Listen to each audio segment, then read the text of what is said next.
The sound hit me before the sight did a metallic splash, followed by my daughter's terrified scream. By the time I reached the backyard fence, all I could see was her wheelchair sinking beneath the shimmer of the pool lights. The chrome frame twisted under the water, the pink cushion she loved so much floating on the surface like a silent witness. My little girl clung to the pool edge, her tiny fingers trembling, eyes wide with shock and chlorine tears. "Dad," she cried, her voice cracking through the night air. I didn't remember vaulting the fence. One second, I was on the porch. The next, I was in the water, pulling her into my arms, feeling her heartbeat race against my chest. Around us, porch lights flicked on across the neighborhood, curious faces, whispering silhouettes. But one figure stood out.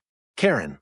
She was standing on her patio, arms crossed, phone in hand, recording like she'd just caught the neighborhood headline of the year. Her smirk glowed beneath the pale yellow light. "You should teach your kid not to block the sidewalk," she said coldly. The words hit harder than the cold water. My daughter sobbed against me, and something inside me cracked. Not loud, not visible, but deep enough that the air around me changed. "Before you hear what happened next, tell me, if someone hurt your child like that, what would you do?" That night, as I carried my daughter inside, dripping wet and shaking, I didn't say a word. I just looked at the security cameras I'd installed years ago, my quiet insurance policy from a different life. Because what Karen didn't know was that the man next door wasn't just her neighbor. He was a federal agent trained to expose monsters who hide behind smiles. Before all this madness, our neighborhood was the kind of place people dreamed about in real estate brochures: green lawns, white fences, kids riding bikes in circles under the golden light of dusk. My daughter, Emily, loved sitting on the porch with her sketchbook, drawing those moments. Even from her wheelchair, she carried a peace that made people stop and smile. She was 10, sharp-witted, curious, and brave in ways most adults aren't. I'd moved here after 20 years in federal service. The Bureau called it administrative rest.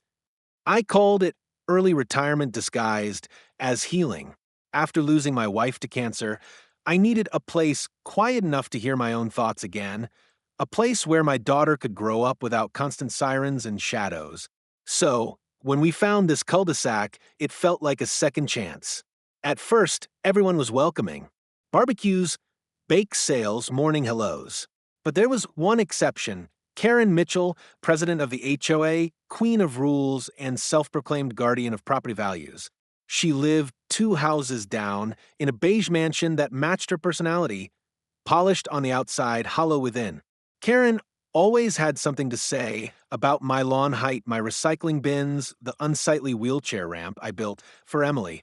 "It ruins the symmetry," she'd said once, with that artificial smile glued to her lips.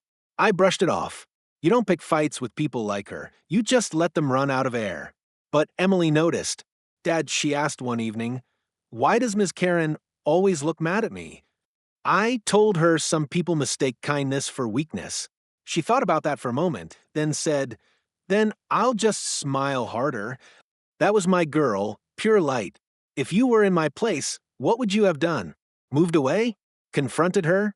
Or waited, praying she'd find decency before things went too far? Because in our story, peace didn't end with a bang. It ended with a smirk, the kind Karen gave the day she called the HOA on my daughter for playing too close to the street. That was the first crack in our perfect suburb, the first shadow creeping across the white picket fences. And I should have known then the storm was already forming. The first strike came dressed as concern. That's how people like Karen always start. She showed up one Saturday morning, clipboard in hand, fake smile plastered across her face. I was adjusting the ramp bolts while Emily drew chalk flowers near the driveway. The sun was warm, the air smelled of fresh grass, and for once it felt like a good day. "Morning, Agent Miller," she said, dragging out my last name like it was an insult. "We need to talk about your modifications." I knew what was coming. The ramp. I asked. She nodded, flipping her papers dramatically. Several neighbors complained that it's not HOA approved. It disrupts the uniform aesthetic of our street. You understand, right? We all have to follow the same rules. I looked at Emily. Her chalk was trembling in her hand. It's a ramp, Karen, I said quietly, for my daughter. Karen gave a small shrug, feigning sympathy. Of course, but sympathy doesn't override policy. Maybe you could move it around back? That way it's less visible. That word, visible, stuck with me. Like my daughter was something that needed hiding. Emily's eyes filled with tears. She whispered, "Dad, I like the front yard." Karen smiled again, softer this time. "Sweetheart, we all make sacrifices for the good of the neighborhood." I clenched my jaw. Every muscle in me screamed to react, but I didn't. I'd seen people like her in interrogation rooms, polished, polite, and poisonous. That evening, I found an official-looking envelope taped to our door. HOA violation. Unapproved structure, non-compliant with neighborhood aesthetic standards. A fine followed. The next week, she called animal control because our therapy dog barked too often. The week after that, she sent HOA notices about the color of Emily's wheelchair flag. Too bright, she claimed, distracting for drivers. It became a pattern, her power trip disguised as rule enforcement. I started documenting everything, her complaints, her visits, the timestamps on my security footage, old instincts kicking in. The Bureau trained me to look for patterns, and Karen's behavior wasn't random. It was targeted, controlled, obsessive. One night, I saw her from my office window, pacing near our driveway, taking photos of Emily's ramp under her phone's flashlight. The sight chilled me more than any crime scene I'd ever walked into. When I stepped outside, she froze, forcing another smile. "Just ensuring compliance," she said. I didn't answer, just looked at her long enough for her to flinch and walk off. That was the night I realized this wasn't just about rules or property. It was personal. She wanted to break us, piece by piece, until we either left or snapped. And I promised myself then, quietly but firmly, she wouldn't win. By midsummer, the air on our street had turned heavy. Not with heat, but with tension. Every neighbor could feel it, even if no one dared to speak. Karen's petty crusade had turned into a neighborhood sport, and people picked sides the way they'd pick teams at a schoolyard game. It started with whispers, HOA newsletters mentioning non-compliant homeowners, group texts about violations lowering property values. The language was polite, but the target was clear. My house, my daughter, us. Emily began noticing the stares. The once friendly neighbors who used to wave now pretended to check their mail when she passed. Her laughter, once a soundtrack of the block, was replaced by silence and long glances through the living room blinds. One afternoon, I found her sitting on the ramp, staring at her reflection in the metal railing. "Dad," she said softly, "am I the reason people are mad?" I knelt beside her. "No, sweetheart, you're the reason they should be better." But the truth was, Karen was winning the social war. She used her charm and authority like a weapon. At the next HOA meeting, she stood in front of everyone with that smug composure, waving photos of my ramp and noise complaints. "We all want our community to remain beautiful," she declared. "But some people think rules don't apply to them." I was sitting in the back, hands folded, forcing myself to breathe. My badge, the one I kept locked away, felt like a weight in my pocket. I could see the nods, the hesitant agreement. Fear. People didn't want to be her next target. Then she looked straight at me and smiled. "We'll take appropriate action if this continues." That smile burned. That night, as I replayed the footage from my home cameras, I saw her again. Karen walking her dog past our house, stopping to stare at Emily's window. It wasn't curiosity. It was calculation. Before you hear what happened next, tell me, how do you fight someone who hides behind neighborhood rules and fake smiles? I started noticing small things after that. The trash can tipped over, the mailbox left open, chalk drawings smeared out. Every act was meant to chip away at us, quietly. I didn't sleep much those nights. I just watched the lights, watched the cameras, watched her. Because deep down, I knew this wasn't going to stop with fines and forms. People like Karen never stop until they taste destruction. and she was getting closer to crossing the one line she could never come back from. It happened on a Tuesday afternoon, the kind of day that looks harmless from the outside. The sun was soft, the air smelled like freshly cut grass, and kids were chasing each other down the street with water balloons. But inside our house, the air was thick. Emily sat by the window, holding her sketchbook close, her eyes dull from another long week of whispers and complaints. Karen had filed 3 new violations that morning, one for improper trash bin placement, one for ramp paint fading, and another claiming our therapy dog posed a safety risk. Each one came with a fine and a note signed in her perfect cursive. It wasn't about money anymore. It was about humiliation. When I stepped outside to take the bins in, Karen was already there, pruning her roses, pretending not to watch. "You know, Daniel," she said, not looking up, "maybe your daughter would be happier somewhere quieter. A place that's more accommodating." I froze mid-step. "What did you just say?" She smiled thinly. "Don't take it personally. It's just some people aren't a fit for community living." My hands clenched around the bin handle. The metal creaked. "You're talking about a child." Karen finally looked up, her voice sweet as poison. "I'm talking about property values." That was it, the moment something inside me snapped. I didn't shout. I didn't threaten. I just turned, walked back to my porch, and took a long breath, letting the old FBI instincts flood back. The calm before confrontation, the silence before action. If you were in my shoes, would you have lost control? Because every part of me wanted to. But I'd seen too many men destroy their own justice by reacting too soon. That night, Emily asked if we could take a walk. I agreed, even though I could feel Karen's eyes on us from her porch. We passed her house, her yard lights bright, her phone in hand again. She filmed us. "Smile," she called out. I didn't. I just kept walking, memorizing every angle, every camera, every motion light she had. Because I knew the next time she crossed that line, I'd be ready. Not with anger, but with evidence. And somewhere deep down, I could feel it coming. The moment when her cruelty would finally tip into something she couldn't take back. The moment she'd make her biggest mistake. After that confrontation, I stopped reacting and started preparing. Years in the Bureau had taught me one thing. Evil doesn't collapse under emotion, it collapses under evidence. So, while Karen thought she was breaking us, I was quietly building a case.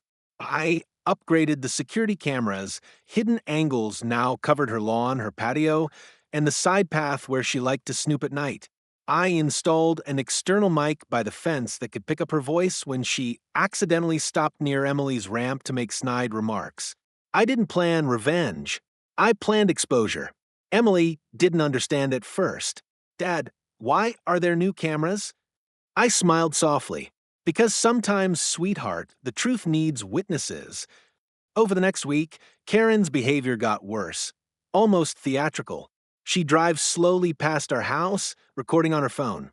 She yelled at our mail carrier for favoritism.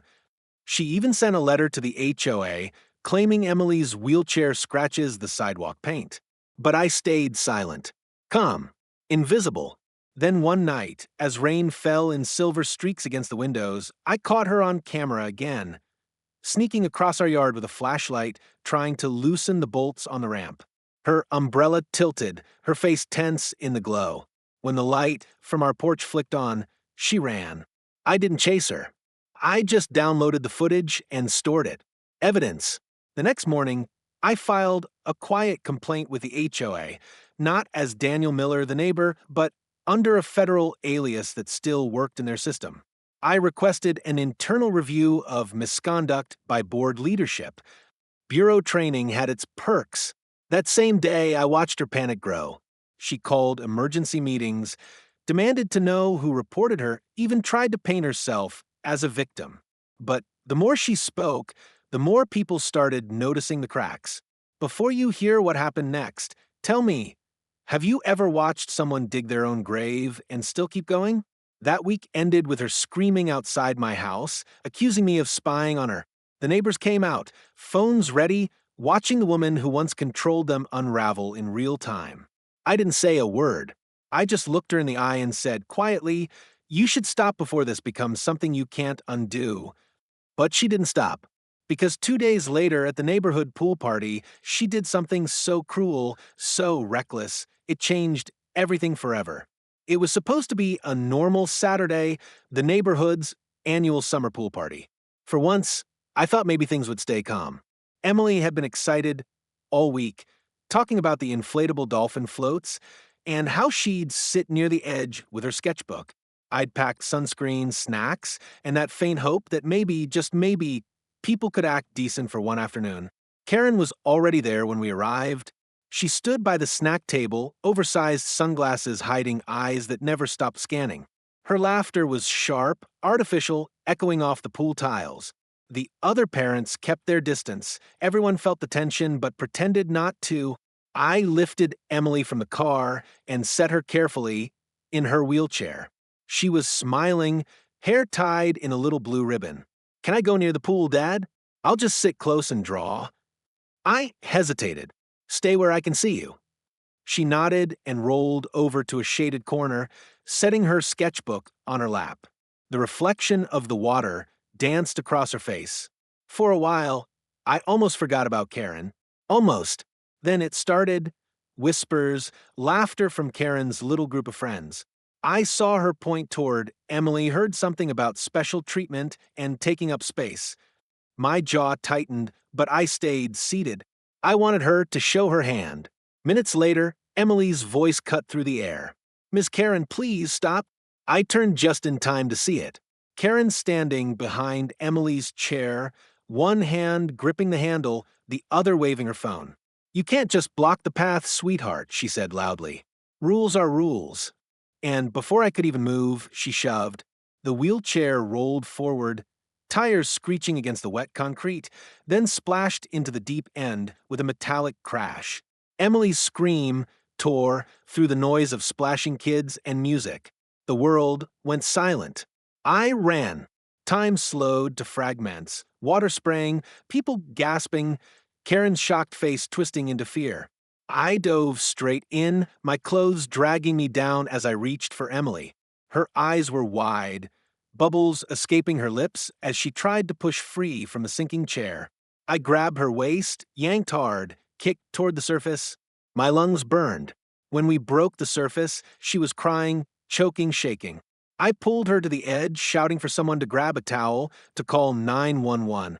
The water was cold, heavy, but the silence around us was worse. Nobody moved, not one of those neighbors who'd watched her torment us for months. And then I saw Karen, frozen by the pool, hands trembling. I didn't. I carried Emily out, my arms shaking with rage. "Don't. Speak." My voice was low, but it silenced the crowd. The sound of sirens filled the air minutes later. Emily was breathing but pale. The paramedics lifted her onto a stretcher. As they did, she whispered, "Dad, did I do something wrong?" My heart shattered. "No, baby. You did everything right." Before they closed the ambulance doors, I looked back, straight at Karen. Her sunglasses were gone, her mask broken. "You just attacked a federal officer's child," I said quietly. "You have no idea what you've done." Her lips parted, but no words came out. That night, when the neighborhood lights went out, the cameras I'd set up captured the whole thing, the push, the fall, the screams. And as I sat beside my daughter's hospital bed, her small hand gripping mine, I made myself a silent promise. Karen wasn't just going to pay socially. She was going to face the kind of justice she could never manipulate her way out of. The hospital room hummed with machines, a steady, sterile rhythm that didn't match the storm inside me. Emily lay in the bed, pale but stable, her wrist wrapped in gauze from where she'd tried to brace herself. The doctors said she was lucky. If the wheelchair had pinned her at the wrong angle, she could have drowned. Lucky? That word felt like an insult. I sat by her bedside, still in the same soaked jeans, staring at the floor tiles. The smell of antiseptic clung to my skin.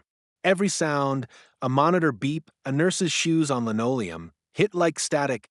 When Emily finally opened her eyes, her voice was small. "Did Miss Karen get in trouble?" I swallowed hard. "She will." She looked away. "People saw it. Why didn't anyone help me? That question cut deeper than anything. How do you explain to a child that fear makes cowards of adults? That good people will stand still if it means protecting their comfort? Before you hear what happened next, tell me, what kind of world do we live in when cruelty becomes entertainment and kindness feels like rebellion? While Emily slept, I stepped outside into the hallway. My phone buzzed nonstop. HOA members texting excuses, neighbors saying sorry for misunderstanding. Even Karen had the audacity to message. I panicked. It was an accident. Let's not make this bigger than it needs to be. An accident. She threw my daughter's wheelchair into a pool, and she called it an accident. That's when I stopped being just a father. I became an investigator again. I pulled up my home surveillance feed remotely. Every angle was there. The shove, the splash, her laughter before it turned to shock. Even her friend whispering, Karen, stop recording. Evidence. I emailed the footage to my old bureau contact with one line requesting immediate review for criminal assault minor victim. By morning, 2 detectives and an FBI liaison were waiting at my door. The neighborhood was quiet when the squad cars arrived, but curtains twitched like nervous eyes. Karen stood on her porch, robe pulled tight, pretending confusion. When she saw me walk up behind the officers, her face drained of color. You called them? I met her eyes. No, Karen. They called me. And in that single moment, I saw the first crack of fear in her, the kind that comes when someone realizes their world of fake power is about to collapse under real authority. The next 48 hours moved like a slow-motion movie, every moment sharp, deliberate, and cold. The local police handled the initial report, but when they saw my credentials, things shifted quickly. The lead detective recognized my name before I even said it. Agent Miller? The Bureau Miller, he asked quietly. I nodded. Off duty. I said, but this case, this one's mine. Karen was taken in that same afternoon. The look on her face when the officers walked up her driveway was something I'll never forget, disbelief melting into panic, the perfect suburban mask finally cracking. Neighbors stood on lawns pretending not to watch while recording every second. At the station, I wasn't allowed to question her directly, not while being related to the victim. But I sat in the observation room, behind the glass, listening. Karen's voice trembled as she tried to spin her story. It was an accident. The wheelchair rolled forward, and I tried to stop it. The detective leaned forward. You were holding the handles. You pushed. Her face tightened. That video could be edited. He smirked. The video came from federal-grade security footage. Ms. Mitchell. Care to try again? She went silent. Across the glass, I felt no satisfaction, only exhaustion. Watching her squirm didn't erase the image of my daughter's face underwater. Nothing ever could. Later that evening, I returned to the hospital. Emily was sitting up watching cartoons, a faint smile on her lips. Am I okay, Dad? She asked. I nodded. You're better than okay. You're the bravest person I know. She held my hand, small fingers wrapping around mine. Will she go to jail? I hesitated. That's for the court to decide. But in my mind, I already knew this wouldn't end quietly. Karen had money, influence, and connections through the HOA's legal network. She'd fight tooth and nail to twist the truth. The next morning, my bureau contact called. Daniel, it's going public. Local media is picking up the footage. You ready for that? I was born ready. I said, she wanted attention. Let's give her the kind that doesn't fade. Before you hear what happened next, tell me, have you ever seen someone try to weaponize privilege only to choke on it when the truth surfaces? The following week, reporters swarmed the neighborhood. Headlines read, HOA president accused of assaulting disabled child. HOA members scrambled for statements, most distancing themselves from Karen. Meanwhile, my living room turned into a case board again, files, witness statements, and copies of every HOA notice she ever sent. Because the next step wasn't about revenge. It was about setting an example that no title, no position, and no HOA rulebook can shield someone from justice. And I was ready to make sure the entire town watched her fall. The courthouse smelled like old wood and polished nerves, that faint scent of justice that never truly washes out. Every seat in the gallery was filled, neighbors, reporters, curious strangers who had seen the viral footage on the news. Cameras flashed from the hallway, and the buzz of whispered judgment rippled through the room. Karen sat at the defense table, her hair pulled into a neat bun, wearing a navy blazer a size too confident. She looked like she was auditioning for innocence. Her lawyer, a man with slicked hair and a reputation for bending truth into knots, whispered rapidly beside her. I took my seat at the front, next to the prosecutor, not as an FBI agent, but as a father. My badge stayed tucked away in my pocket, heavy with meaning. Emily sat behind me in her wheelchair, a blanket over her legs, holding her sketchbook like a shield. Her strength was the only reason I hadn't fallen apart. When the judge entered, the room fell silent. Case of the state versus Karen Mitchell, the clerk announced. The prosecutor started strong, laying out every detail. The prior harassment, the video evidence, the witnesses who had once feared speaking up, but now lined up to tell the truth. Each clip played on the screen behind him. Karen pushing the chair, the splash, the gasps. Every replay was a stab of memory I couldn't unsee. Karen's lawyer tried to paint her as misunderstood. My client has led this community for years, he said smoothly. She made a mistake in judgment. She didn't know the ramp was slick. She only tried to prevent another accident. I almost laughed. Prevent another accident? She caused one. When it was my turn to take the stand, the prosecutor asked, "Mr. Miller, can you describe your background for the court?" I hesitated, then nodded. I'm a former federal agent with the Bureau. 20 years of service. My work involved behavioral analysis, evidence collection, and interrogation. A murmur swept through the room. Karen's face drained of color. "So you're trained to identify intent," the prosecutor continued. "Yes," I said firmly. "And what she did wasn't an accident. It was intent wrapped in arrogance." The defense objected. Speculation. The judge held up a hand. Overruled. Continue. I looked straight at Karen. She didn't just push a chair. She wanted control. Every fine, every notice, every word, it built to this moment. And when she realized she couldn't humiliate us into leaving, she tried to erase what made my daughter different. Karen finally broke her silence. "That's not true," she shouted. I didn't mean to." Her voice cracked. The courtroom leaned in. I leaned too, my tone steady. "Intent doesn't vanish because you regret the consequence." Silence followed. Even her lawyer had no more words. "Before you hear what happened next, tell me, do you believe remorse should erase cruelty, or does true justice demand consequence?" When closing arguments ended, the jury left. I turned to Emily, who squeezed my hand and whispered, "It's okay, Dad. We already won." 2 hours later, the jury filed back in. The foreman stood, voice clear and unwavering. "For the charge of aggravated assault on a minor, we find the defendant guilty." Gasps, whispers, then the sound of Karen sobbing, the kind of cry that isn't about guilt but about losing control. The judge's gavel struck once. Sentencing will be determined after review. The court stands adjourned. I exhaled for the first time in months. Emily smiled softly.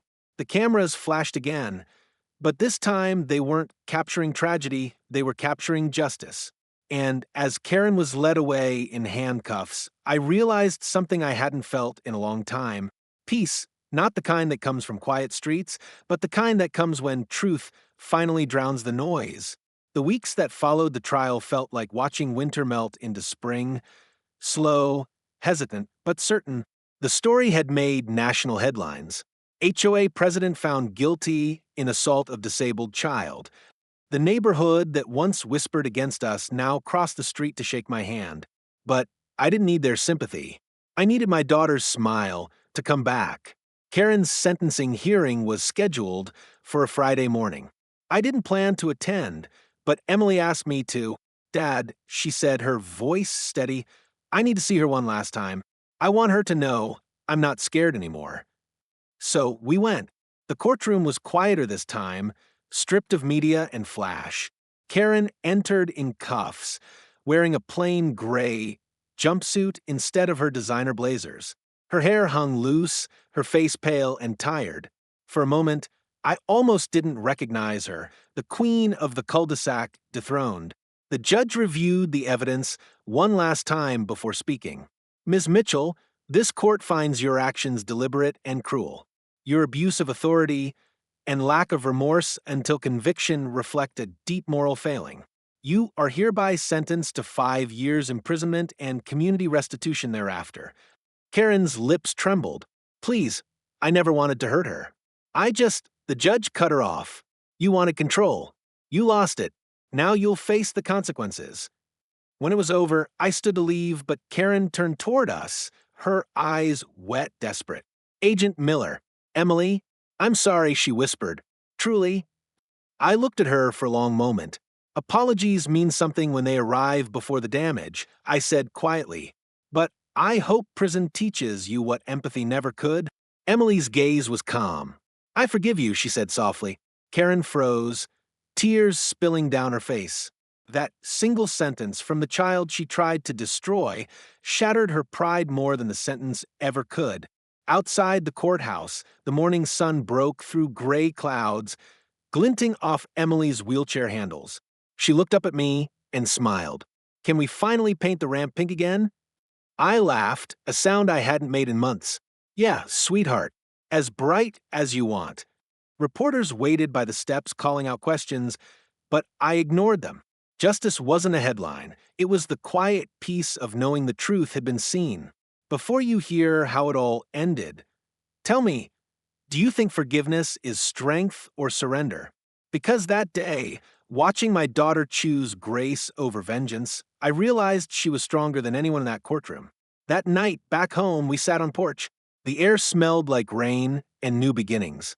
Emily drew her first picture since the incident, a small house, a ramp, and 2 stick figures holding hands. She labeled it home. And for the first time in a long while, that word finally felt true again.